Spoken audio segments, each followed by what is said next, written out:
Halo semuanya, perkenalkan nama saya Nurhama Hiwantini dari Prodi PGSD kelas 2A Universitas 11 April Sumedang. Di sini saya ingin menyampaikan sedikit materi tentang perubahan permukaan bumi akibat faktor alam dan perbuatan manusia. Mari kita langsung saja simak video ini. Apa sih perubahan permukaan bumi itu? Perubahan permukaan bumi bisa disebabkan oleh proses alami seperti erosi, sedimentasi, dan tektonik lempeng. Aktivitas manusia seperti deforestasi, pertambangan, dan urbanisasi juga turut berperan dalam mengubah permukaan bumi.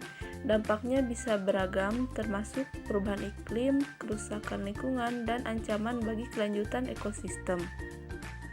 Mari mengenal macam-macam bencana alam. Apa saja sih bencana yang diakibatkan oleh faktor alam? 1. Gempa bumi. Gempa bumi terjadi ketika lempeng tektonik di bawah permukaan bumi bergesek dan bergerak, menyebabkan pelepasan energi yang dapat menyebabkan kerusakan pada bangunan dan infrastruktur serta kerugian jiwa. 2. Letusan Gunung Merapi terjadi akibat kesetimbangan magma yang berada di dalam dapur magma. Di dalamnya terdapat 3 proses, yaitu proses yang berada di bawah dapur magma atau chamber, proses di dalam, dan proses yang berada di atas dapur magma. Maka, ketika kesetimbangan tersebut terganggu, gunung api akan meletus. 3. Angin topan. Angin topan adalah pusaran angin yang sangat kencang hingga mencapai kecepatan 120 km per jamnya.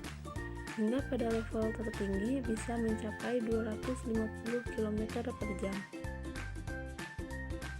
4. Tsunami.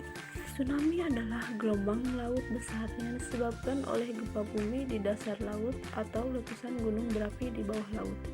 Tsunami dapat menyapu daratan dan mengubah garis pantai serta kontur permukaan bumi. 5. Tanah longsor. Tanah longsor adalah perpindahan material pembentuk lereng berupa batuan, bahan rombakan, tanah, atau material campuran tersebut bergerak ke bawah atau keluar lereng.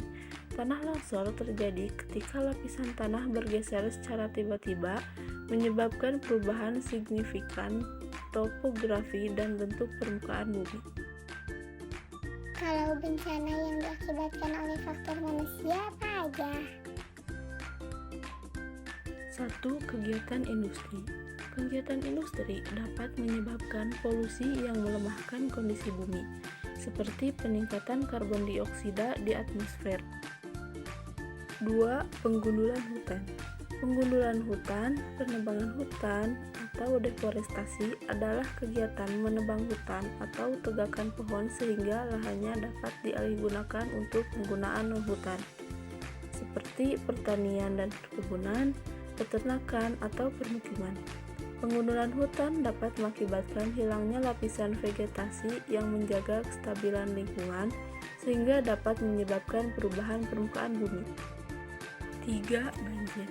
Banjir adalah peristiwa berlimpahnya air yang meluap hingga ke daratan, yang biasanya kering akibat curah hujan yang tinggi, lelehan salju, atau masalah lain yang mengakibatkan air tak dapat diserap dengan cepat oleh tanah atau dialirkan oleh saluran air yang ada. 4. Efek rumah kaca. Efek rumah kaca adalah proses alami di mana gas-gas tertentu di atmosfer bumi menyerap dan memancarkan kembali sebagian dari radiasi panas yang dipancarkan oleh permukaan bumi. Bagaimana sih cara menanggulangi bencana alam? Cara untuk menanggulangi bencana alam yaitu 1. Menjaga lingkungan sekitar. 2. Hindari membuat rumah di pinggir sungai. 3. Melaksanakan program tebang pilih dan reboisasi. 4. Buanglah sampah pada tempatnya. 5. Rajin membersihkan saluran air. 6. Membangun pemecah gelombang. Dan 7. Menanam mangrove atau bakau. Kesimpulannya, bencana alam seperti gempa bumi, letusan gunung berapi, dan tsunami juga merupakan hasil dari faktor alam yang dapat menyebabkan perubahan dramatis dalam lanskap dan lingkungan. Penting untuk memahami dan menghormati faktor-faktor alam ini dalam upaya kita untuk melindungi dan menjaga keberlanjutan bumi serta memitigasi dampak negatifnya pada kehidupan manusia dan lingkungan.